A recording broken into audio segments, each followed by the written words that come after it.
মাথায় কোকড়া কোকড়া চুল, ঈষৎ শ্যামলা বরণ, দীর্ঘাকায় ছিপছিপে একটা ছেলে।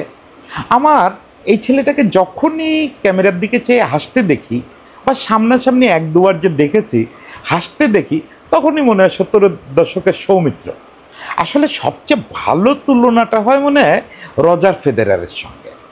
মানে রজার ফেদেরারের পরে আমি স্পোর্টসে এত আকর্ষণীয় কোনো খেলোয়াড় এই সম্ভবত প্রথম দেখছি। হ্যাঁ, আমাদের হাসান মাহমুদ, মানে নিষ্পাপ চেহারার একটা ফাস্ট বোলার। ফাস্ট বোলার মানে এই যে ঘাতক একটা চেহারা, ঘাতক এক্সপ্রেশন, এই কনসেপ্ট থেকে সে আমাদের বের করে নিয়ে আসছে। সে একটা মায়াবী চেহারা নিয়ে ঘুরে বেড়ায়। আমি জানি না আজকালকের কিশোরীরা বা তরুণীরা মানে আমাদের সময়ের কিশোরীদের মতো ওই উত্তম কুমার বা সৌমিত্র চট্টোপাধ্যায়ের প্রেমে পড়েন কিনা। তো যদি আমাদের সময় থাকতো, আমি নিশ্চিত করে বলতে পারি যে এই জাতীয় ক্রাশ যে ব্যাপারটা, জাতীয় ক্রাশের এক নম্বরে থাকার কথা হাসান মাহমুদের। অ্যাটলিস্ট ওই রকম ইনোসেন্ট একটা চেহারা। মানে 60-70-তে এরকম নায়ক হলে প্রডিউসার অনায়াসে তার পিছনে বিরাট একটা বাজি লাগায় ফেলতে পারতো। এখন হাসান মাহমুদ তো নায়ক না, ফলে তার পিছনে বাজি কেউ ধরতেছে না। অ্যাটলিস্ট আমি এই ছেলের চেহারায় মুগ্ধ। শুধু চেহারায় মুগ্ধ এই কথা বললে অবশ্য হাসান মাহমুদকে ছোট করা হবে। He is a tremendous bowler. সে কত ভালো বোলার সেই পরিচয় আর দেওয়ার দরকার নেই। সে তার এই ছোট্ট ক্যারিয়ারে, 3 টেস্টের ক্যারিয়ারে প্রুভ করে দিছে। একবারে অভিষেক টেস্টে সে 5 উইকেট পেতে পারত, সেটা আসলে শ্রীলঙ্কা ডিক্লেয়ার করে দেওয়ায় শেষ পর্যন্ত সম্ভবত পায় নাই, কিন্তু সেটা রাওয়ালপিন্ডির মতো জায়গায় গিয়ে পাইছে এবং বাংলাদেশকে টেস্ট জিতাইছে। তো হাসান মাহমুদ সম্পর্কে আমরা একটু বলবো, তার আগে হাসান মাহমুদকে নিয়ে আমার একটা অভিযোগ আছে। সেই অভিযোগটা প্রসঙ্গে একটু বলি যে সম্প্রতি পত্রিকায় দেখলাম, প্রথম আলোতে দেখলাম যে হাসান মাহমুদ নাকি তার স্বভাব বদলায় ফেলতেছেন, এবং টিভিতেও খানিকটা দেখলাম যে আসলেই তাই। তিনি উইকেট পাওয়ার পরে একটু রাগত সেলিব্রেশন করতেছেন আজকাল। মানে তার যতটুকু রাগ হওয়া সম্ভব, ওর মানে ভিতরেই তো একটা নিষ্পাপ ব্যাপার আছে, ফলে ওর পক্ষে খুব বেশি রাগ হওয়া সম্ভব না। তারপর সেদিন দেখলাম যে কার সেন্ড অফ দিচ্ছেন। মানে হাসানের যে ক্লাসিক ব্যাপারটা ছিল ওই ব্যাপারটা থেকে মনে একটু সরে আসতেছে। হাসান হচ্ছে এমন একটা ছেলে, আমি ওর ব্যাপারে আমার প্রথম দৃষ্টি আকর্ষিত হয় যে ও একটা প্রেস কনফারেন্সে সম্ভবত বলতেছিল যে ও কাউকে আউট করে সেলিব্রেশন করে না। কেন করে না? বলে যে তাকে আমি আউট করছি, তার মন তো এমনিই খারাপ, এরপর ওর সামনে যদি আমি সেলিব্রেশন করি ওর মন আরও খারাপ হয়ে যাবে না? এরকম মন খারাপ করতে হয় কারণ? আরে কি কি ইনোসেন্ট, কি কি ভালো লাগা একটা ব্যাপার।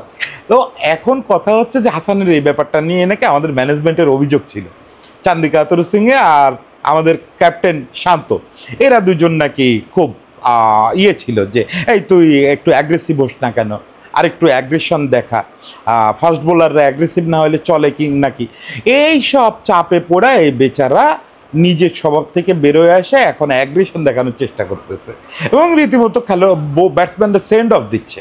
মানে ওর যে মৌলিক নিষ্পাপ এবং নিষ্কলুষ যে মনটা, এই মনটায় দাগ লাগাতে হচ্ছে ওর। ও মনের বিপক্ষে যে ও ব্যাটসম্যানদের ব্যথা দিচ্ছে, এই ব্যাপারটা কি ভালো হচ্ছে নাকি? আমি একদমই মনে করি না। দেখেন মানে পৃথিবীর আপনি পেস বোলিংয়ের হিস্ট্রি ঘুটে দেখেন, পৃথিবীতে বহু নন অ্যাগ্রেসিভ বোলার সারা জীবনে অনেক সাফল্য পাইছে। এই যে ধরেন আপনি কার কথা বললেন, ব্রেটলি এত জোরে বল করতো, কিন্তু ব্রেটলি কি কখনো খুব হিংস্র ওই অ্যাগ্রেশন দেখাইছে নাকি? কখনো না।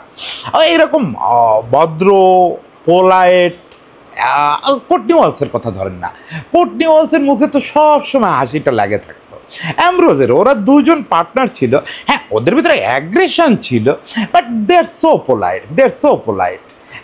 এবং কোটনি ওয়ালস তো একসময় বোধহয় most appealing cricketer in the world এই খেতাবও জিতছিল।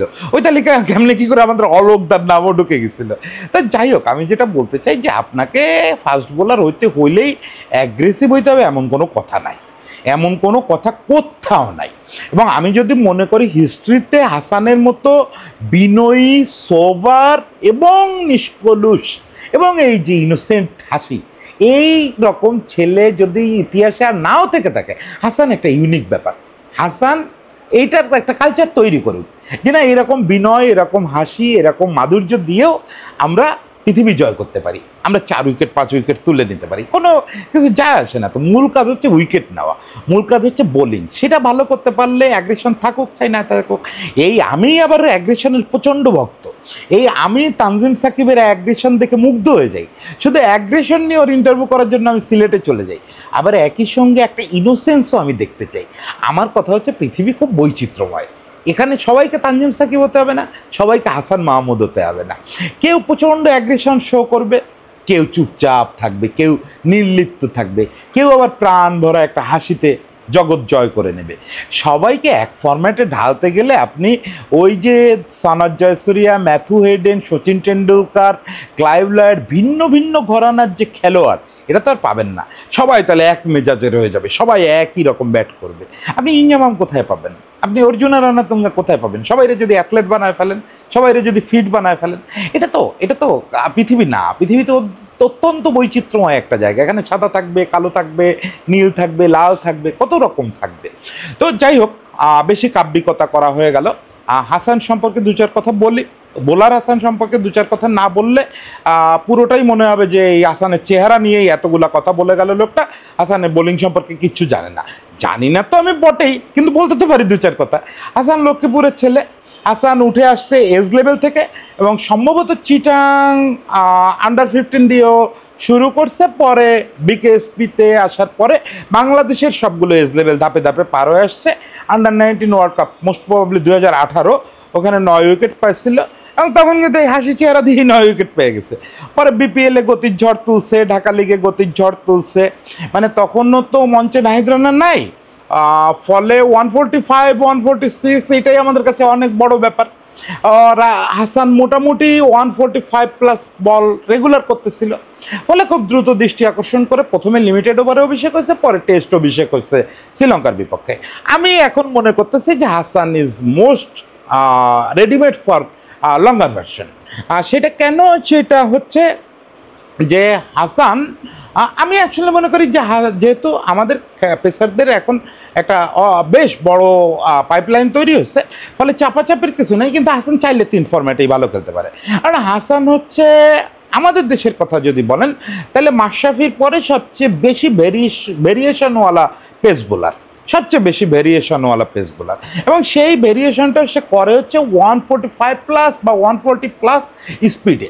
মানে এইটা সারা পৃথিবীর জন্য খুব বিস্ময়কর একটা ব্যাপার। এরকম স্পিডে আপনি যদি ভাবেন বিশ্বের পার্সপেক্টিভে কীভাবে উদাহরণটা দিব, তাহলে আসলে একমাত্র ওয়ান অ্যান্ড অনলি পৃথিবীতে, মানে আপনি ভাবেন না আমি হাসান মাহমুদকে সেই লোকের সঙ্গে তুলনা করতেছি, ওই লোকের সঙ্গে পৃথিবীর কারোরই তুলনা হয় না। সেই হচ্ছে ঈশ্বর তুল্য আমার কাছে ওয়াসিম আকরাম। ওয়াসিম আকরামের সঙ্গে একমাত্র তুলনা করা চালেও হাসান ছোটদের ওয়াসিম আকরাম বলতে পারেন। মানে ওয়াসিম যেমন চাইলে খুব জোরে বল করতে পারতেন, কিন্তু পরে জোরে বল করতেন না, সেটা তার স্ট্র্যাটেজির কারণে করতেন না, বা বয়সও একটা ছাপ ফেলছিল। কিন্তু ওয়াসিম হচ্ছে সেই বোলার যিনি স্পিনারদের মতো বৈচিত্র্যময় ছিলেন। স্পিনাররা হয় বৈচিত্র্যময়, পেসাররা তো এত বৈচিত্র্যময় হয় না, হওয়ার সুযোগ নাই। কিন্তু হাসান খুব বৈচিত্র্যময়। হাসানের বৈচিত্র্যটা আপনি একবার খেয়াল করে দেখবেন যে ওর বোলিংটা, আমি তো রাওয়ালপিন্ডি টেস্টে হাঁ করে ওর বোলিং দেখতেছিলাম।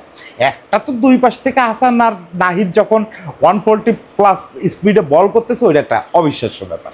আর সব কয়টা টেস্টে দেখলাম মর্নিং সেশনে দারুণ মুভমেন্ট আছে, ফলে হাসানের কাছ থেকে কতগুলো অসাধারণ জিনিস দেখলাম। সে দারুণ আউটসুইং করায়। আমি সম্ভবত জুবায়েরের নেওয়া একটা ইন্টারভিউতে দেখতেছিলাম যে ওর সুইংয়ের যে আন্ডারস্ট্যান্ডিং, এটা অসাধারণ। কিছু জিনিস আছে অপরিপক্ক, ওর যে বয়স এটা তো অপরিপক্কতার বয়স। ওর বয়সে দুমদাম করে লম্বা লম্বা সুইং করাতে পারলেই খুশি হওয়ার কথা। কিন্তু এই ছেলে ইন্টারভিউতে বলতেছে যে দেখেন বড় বড় সুইং করায় তো লাভ নাই, তাহলে তো এজ হবে না। আপনার তো টার্গেট উইকেট নেওয়া, আপনি কি বড় বড় সুইং করায় ব্যাটসম্যানরা ঘাবড়ায় দিতে চান? ওইটা তো আর কোনো কাজের না। মানে কত সুন্দর বোঝে। ও বলতেছে সেক্ষেত্রে আমি কি করি, যদি দেখি সুইং বেশি হচ্ছে তখন অফ স্টাম্প থেকে সুইং করে একদম বের করে না দিয়ে আমি মিডল স্টাম্পে ফেলাই, মিডল স্টাম্পে ফেলায় অফ স্টাম্পে বের করি, তাইলে তো তোমার এজ হওয়ার চান্স বেড়ে যাবে। বাহ, কত সুন্দর পরিকল্পনা। এবং সে সেট আপটা কীভাবে করে এই টেস্টটা আমি দেখলাম, এই কাজ করছে কয়েকবার। পরপর 3-4টা বল মিডল স্টাম্পে ফেলায় অফ স্টাম্প থেকে বের করতেছে, এরপরে হুট করে একটা বল ইনসুইং করায় দিচ্ছে। ইনসুইংয়ের ডিগ্রিটা কিন্তু খুবই কম, আপনি সাদা চোখে অনেক সময় ওর ইনসুইংটা ধরতেও পারবেন না। কিন্তু ওই যে পরপর 3টা আপনি যদি ভালো আউটসুইং করাতে পারেন, তারপরে একটা স্ট্রেট বল মারলেও আপনি এলবিডব্লিউ চান্স ব্যাপক। আর ও তো একটু ইনসুইং করাচ্ছে, ফলে ব্যাটসম্যান প্রায় আপনি দেখবেন হাসানের ক্ষেত্রে বেশিরভাগ শিকার হয় এলবিডব্লিউ বোর্ড অথবা উইকেটের পিছনে, মানে স্লিপে বা উইকেট কিপারের ক্যাচ দেওয়া। এটার কারণ হচ্ছে ওর ওই পেসের মধ্যে ওই সুইংয়ের ভেরিয়েশনটা। এটার সঙ্গে যেটা এই টেস্টে দেখি নাই সেটা হচ্ছে, না 1-2টা বোধহয় স্লোয়ার দেখছি, কিন্তু ওই ইন্টারভিউতে পড়তেছিলাম জুবায়ের না, ওই ইন্টারভিউতে ও নাকি 2 রকম ব্যাকহ্যান্ড স্লোয়ার মারতে পারে, একটা ক্রস সিমে, একটা সোজা সিমে, এবং 2টা স্লোয়ার 2 রকম এফেক্ট করে। এটা খুব মারাত্মক ব্যাপার। আমার ধারণা ও যখন লিমিটেড খেলবে, ও লিমিটেড খেলছে কিছু, অত ভালো সাফল্য পায় না, কিন্তু এরপরে যখন আবার লিমিটেড ক্রিকেটে ফিরবে ওইটা ওরে খুব সাকসেস দিবে। এটা লঙ্গার ফরম্যাটে খুব বেশি সাকসেস আনার কথা না। লঙ্গার ফরম্যাটে ওই রকম ব্যাকহ্যান্ড স্লোয়ার ওগুলো আসলে ব্যাটসম্যানরা ডিফেন্স করে ছেড়ে দিবে, কিন্তু শর্টার ফরম্যাটে এটা খুব কার্যকরী। এক হচ্ছে রান আটকায় রাখবে, 2 হচ্ছে সারপ্রাইজ হয়ে ব্যাটসম্যান মারতে গিয়ে ক্যাচ তুলে দিবে। ও এটা খুব কার্যকরী। এই সঙ্গে এই ছেলে কাটার করতে পারে। মুস্তাফিজের ওই সেই শুরুর মুস্তাফিজের মতো অত ভয়ানক না হলেও বেশ ভালো কাটার করতে পারে। তারপরে সে দুর্দান্ত শর্ট বল করতে পারে। সেই শর্ট বলগুলো করার সময় সে আবার স্পিড বাড়ায় 146-7-এ নিয়ে যায়। 148-এও বোধ হয় একটা মারছে, আমি ঠিক গ্যারান্টি দিয়ে বলতে পারি না, 1-2টা 148-এও মারছে। মানে কত রকম বোলিং করতে পারে এইটুকু পিছিয়ে একটা ছেলে, এই মাত্র দলে আসছে।